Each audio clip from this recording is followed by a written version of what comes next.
સિહોરમાં જૈન ચતુર્માસ અંતર્ગત જૈન શાળાઓમાં નાના બાળકો દ્વારા જૈન ઉપકરણ સજાવટનો થયો પ્રોગ્રામ। આપણે ડુંગળી ન ખવાય, બટાકું ન ખવાય, ગાજર ન ખવાય, શક્કરિયા ન ખવાય અને આદુ પણ ન ખવાય। સાહેબ, લસણની ચટણી કરી હોય તો ન ખવાય? ના ભાઈ, એ પણ કંદમૂળ છે માટે ન જ ખવાય। શું તારા ઘરે લસણની ચટણી થાય છે? હા સાહેબ, મારા બાપુજીને લસણની ચટણી બહુ ભાવે છે, તેથી તે દરરોજ લસણ લાવે છે અને મારી બા ચટણી બનાવે છે। ભાઈ જીતેન્દ્ર, તારા બા બાપુજી ભલે લસણ વાપરતા પરંતુ તું ન જ વાપરીશ હો। સાહેબ, બા બાપુજી ખાતા હોય તો કોઈ દિવસ ખાવાનું મન થઈ જાય। સાહેબ, મારા ઘરે તો દરરોજ બટાકાનું શાક થાય છે। મારા મોટા ભાઈને એ સિવાય કંઈ ભાવતું જ નથી। પછી તો તમે રોજ ખાતા હશો કેમ? હા સાહેબ, હું તો નથી ખાતો, પરંતુ મારા મોટા ભાઈ દરરોજ મને કહે છે કે ભાઈ ખાતો કરો, બહુ જ સરસ લાગે છે, એકવાર ખાતો કરો। ભાઈ મહેન્દ્ર, ધન્ય છે તારી આ અડગતાને। તારા ઘરે આવા વિચિત્ર સંજોગોમાં પણ તે તારો નિયમ જાળવી રાખ્યો। જો મિત્રો, આપણે કંદમૂળ ખાવાથી બુદ્ધિ બગડે, જીવોની હિંસા થાય અને મરીને દુર્ગતિમાં જવું પડે, માટે ગમે તેવા સંજોગોમાં પણ કંદમૂળ ન ખવાય, સમજ્યા? સાહેબ, પણ મારા ઘરે તો દરરોજ બટાટા, લસણ, રીંગણ, મૂળા બધું જ લાવે છે, પછી મારે શું ખાવું? ભાઈ જીતેન્દ્ર, તારે તારા બા બાપુજીને કહેવું કે કંદમૂળ ખાવાથી નરકમાં જવાય, માટે કંદમૂળ ના લાવશો। અરે સાહેબ, એક દિવસ મેં મારા બાપુજીને કહ્યું હતું કે બાપુજી, કંદમૂળ ન ખાવા છે? એ મને એવો જવાબ આપ્યો કે બેસ દોઢ ડાયા, આવું તો રમવું પૂછડું નથી થઈ ગયું।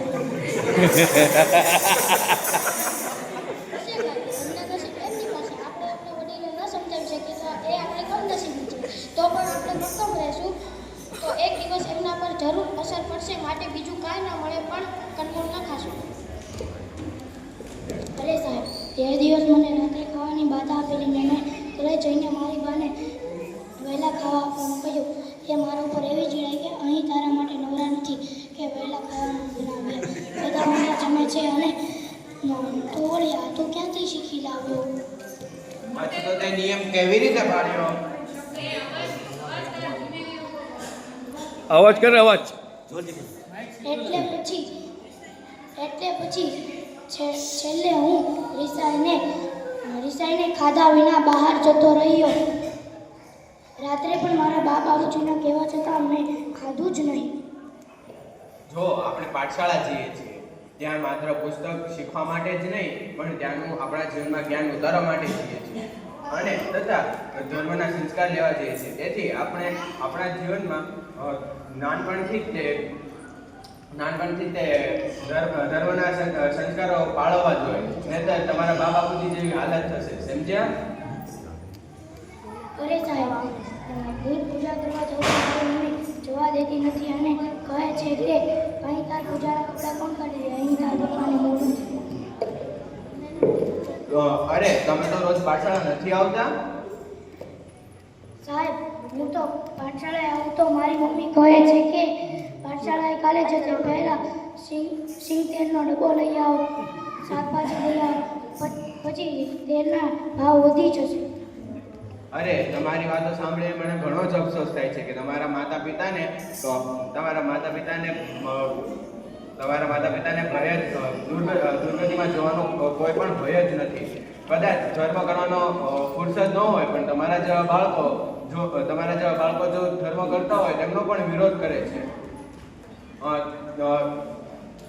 તેનો વિરોધ કરે છે।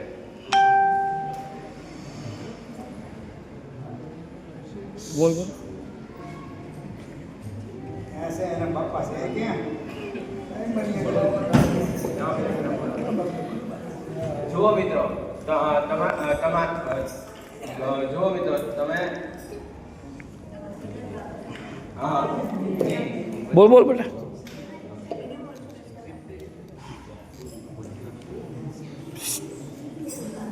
ખરેખર મિત્રો, તમે ખરેખર મિત્રો કરજો, તમે ભગવાનની આજ્ઞાનું પાલન કરજો. અને તમે ભગવાનને પ્રાર્થના કરવા જાઓ ત્યારે પ્રાર્થના કરજો કે મારા માતા પિતાને સદબુદ્ધિ આપો, અને બાળકોની પ્રાર્થના સફળ જ થાય.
સંથારો મોક્ષ માર્ગનો જે છે સથવારો, તેનું નામ છે સંથારો.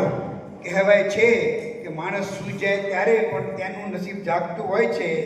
તેમ મહાત્માઓ સંથારો કરે તો પણ ધર્મ ધ્યાન ચાલતું હોય છે. આપણે પણ સંયમ ક્યારે મળશે એવી ભાવના રોજે ભાવી જોઈએ. હાસ્ય સાંભળીને તો માણસ તાળી પાડી ને રવાના થઈ જાય છે, જ્યારે આચરણ જોઈને માણસ તેનો અનુયાયી બની જાય છે. સાધુ ભગવંતનું જીવન પણ આચરણ બન્યું હોય છે.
અરે એ ડાબલાભાઈ, તમારું નામ શું છે?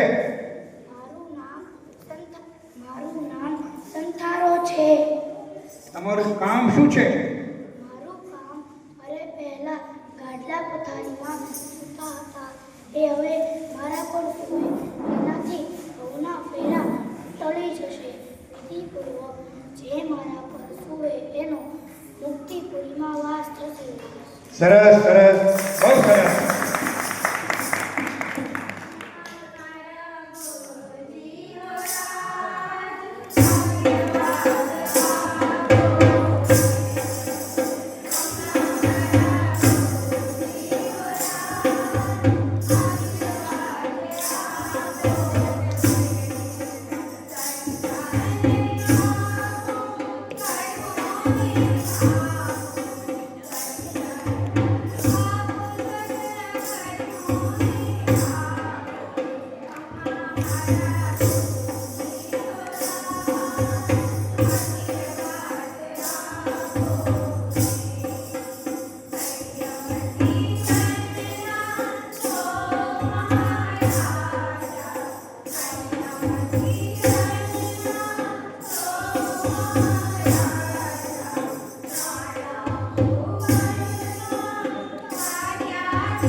Thank you.